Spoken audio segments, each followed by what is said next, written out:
दोस्तों नमस्कार। 1 जून सन 2022 गेहूं के प्रमुख समाचार, राष्ट्रीय एवं अंतर्राष्ट्रीय खबरें। दोस्तों खबर निकल के आ रही है कि भारत सरकार ने गेहूं निर्यात पंजीकरण प्रक्रिया सख्त बना दी है और निर्यात के ऑर्डर्स का गहराई से अध्ययन करना शुरू किया है। 4 साल के सबसे कम गेहूं की खरीदी इस साल हुई है। मिस्र से खबर निकल के आई है कि मिस्र ने गेहूं के व्यापार पर प्रतिबंध लगा दिया है। यूरोपीय संघ ने 24.63 मिलियन टन का निर्यात 29 मई सन 2022 तक हुआ। तो दोस्तों ये था खबरों की प्रमुख हेडलाइन। अब खबरें विस्तार से।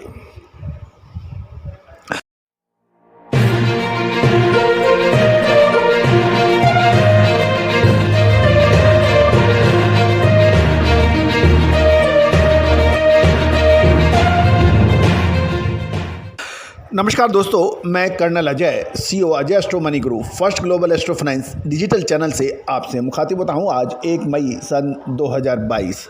दोस्तों खबर निकल के आ रही है कि भारत सरकार द्वारा गेहूं के निर्यात पर प्रतिबंध और 13 मई से पहले के सौदों को निर्यात की परमिशन के आधार पर कुछ फर्जीवाड़े की समाचार मिल रहे हैं, जिस पे सरकार सख्त हो गई है। काफ़ी खबर निकल के आ रही है कि गेहूं के निर्यात पंजीकरण की प्रक्रिया को सख्ती से अनुपालन करने के लिए फिजिकल वेरिफिकेशन पर जोर दिया जा रहा है। भारत सरकार ने मंगलवार को कहा है कि गेहूं निर्यात पंजीकरण प्रक्रिया के प्रावधानों के सख्त अनुपालन के लिए सभी दस्तावेजों के भौतिक यानी फिजिकल सत्यापन सर्टिफिकेशन आवश्यक हो गया। वाणिज्य मंत्रालय के तहत आने वाले विदेश व्यापार महानिर्देशालय DGFT ने अपने क्षेत्रीय अधिकारियों को पंजीकरण प्रमाण पत्र RC जारी करने से पहले गेहूं निर्यात के लिए आवेदन करने वालों के सभी दस्तावेजों को कड़ाई से भौतिक सत्यापित करने के निर्देश दे दिए हैं। ये आदेश यह सुनिश्चित करने के लिए जारी किया गया है कि निर्यातों को अनुचित दस्तावेज के आधार पर पंजीकरण प्रमाण पत्र यानी RC जारी ना हो। और आदेश में यह भी कहा गया है कि खामियां दूर करने के लिए निर्णय लिया गया है कि क्षेत्रीय प्राधिकरण सभी साख पत्रों को भौतिक सत्यापन करेंगे, चाहे वह पहले से स्वीकृत हो या स्वीकृति की प्रक्रिया में हो। जरूरी होने पर ऐसे सत्यापन के लिए किसी पेशेवर एजेंसी की भी मदद ली जा सकती है। सरकार उस गेहूं खेप के निर्यात को अनुमति दे रही है जिसके लिए 13 मई को या उससे पहले LOC जारी किया गए थे, जिस तिथि को खाद्यान्न के निर्यात पर प्रतिबंध लगाया गया था। सरकार ने गेहूं निर्यात पंजीकरण प्रक्रिया में प्रावधानों को कड़ाई से अनुपालन और सुनिश्चित करने के लिए सभी दस्तावेजों के भौतिक सत्यापन पर जोर दिया है। तो दोस्तों ये थी विशेष खबर। अब खबर निकल के आ रही है कि समर्थन मूल्य पर 4 साल में सबसे कम इस साल गेहूं की खरीदी हुई है। जिले में खबर निकल के आ रही है कि गेहूं की खरीदी पूरी लगभग हो चुकी है और पिछले 4 साल पिछले 4 साल के को हम देखें तो गेहूं की सबसे कम खरीदी हुई है। इस बार कृषि उपज मंडी में समर्थन मूल्य से अधिक गेहूं के भाव होने के कारण किसानों ने मंडी में उपज ज़्यादा मात्रा में नहीं बेची।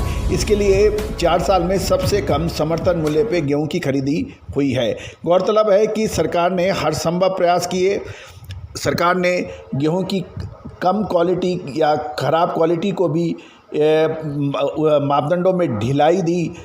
इसके अतिरिक्त सरकार ने गेहूं की खरीदी की अवधि भी बढ़ाई, लेकिन उसके बावजूद भी गेहूं की खरीदी पूरी तौर पे नहीं हुई। गौरतलब है कि पंजीयन करने वाले किसानों ने भी माल नहीं दिया। गौरतलब है कि सरकार ने 4 करोड़ 44 लाख यानी 444 लाख टन गेहूं की खरीदी का लक्ष्य रखा था, जो कि बाद में घटाकर 1,95,000 लाख टन का खरीदी का लक्ष्य घटा के किया, लेकिन वो लक्ष्य भी पूरा नहीं हुआ।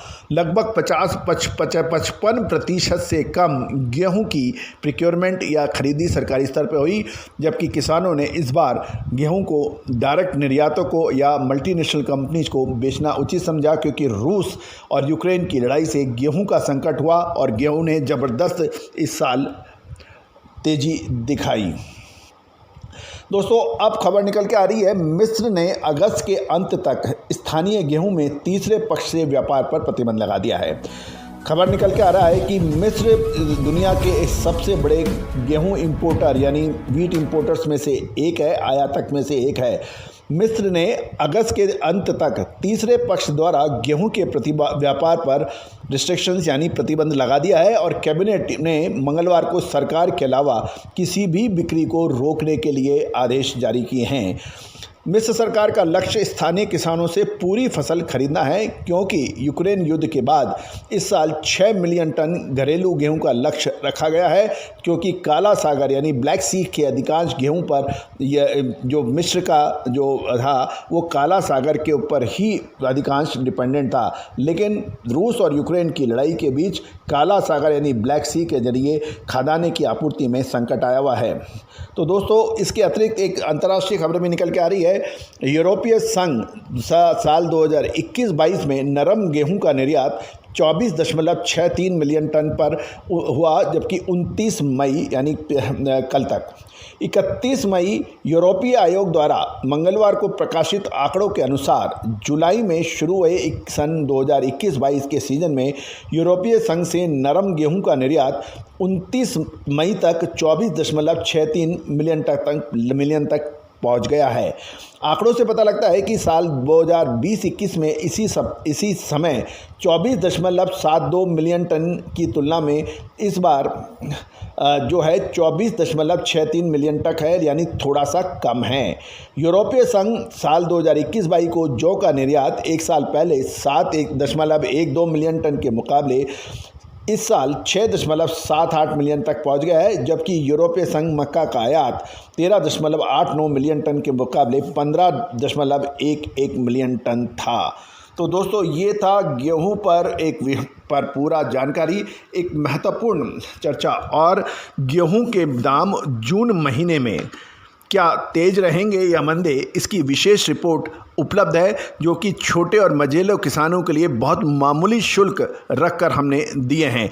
आप चाहें तो उसका नंबर स्क्रीन पे दिए गए, उन स्क्रीन पे दिए गए नंबर को आप सेव करें मोबाइल पर और हमें वीट रिपोर्ट या गेहूं रिपोर्ट लिख के व्हाट्सअप करें। हम आवश्यक सूचना आप तक भेज देंगे, प्रेषित कर देंगे। गौरतलब है कि 13 मई सन 2022 को सरकार के गेहूं के निर्यात के बाद तेज़ी से गिरावट की बात हुई थी।